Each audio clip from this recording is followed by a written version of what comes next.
Guys, welcome back to my channel guys. আমরা কখনো ভেবে দেখেছি ফুটবল খেলায় লাল কার্ড এবং হলুদ কার্ড কিভাবে এলো, কিংবা ফুটবল খেলায় যখন কোনো কার্ড ছিল না তখন রেফারি কিভাবে খেলা পরিচালনা করতেন, তা আমরা অনেকেই জানি না। আর যারা জানি না তাদের জন্যই আজকে এই ভিডিও।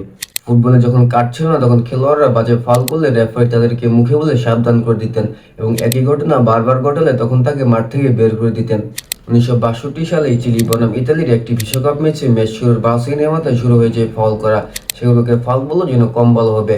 একজন লাথি মারছেন, একজন ঘুষি মারছেন, কারণ নাক ফেটে যাচ্ছে, এবং তখনও কোনো কার্ডের প্রচলন ছিল না।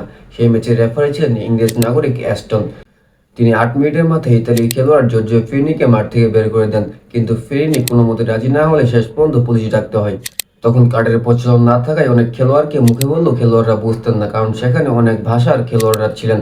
এসব ভাবতে ভাবতে একদিন আচমকা এর সমাধান বের করে ফেলেন অ্যাস্টন। একদিন তিনি কেনসিংটনে হাই স্পিডে গাড়ি চালাচ্ছিলেন। সিগন্যালে জ্বলে উঠলো লাল বাতি। তিনি গাড়ি থামালেন এবং তার মাথায় জ্বলে উঠলো বুদ্ধির বাতি।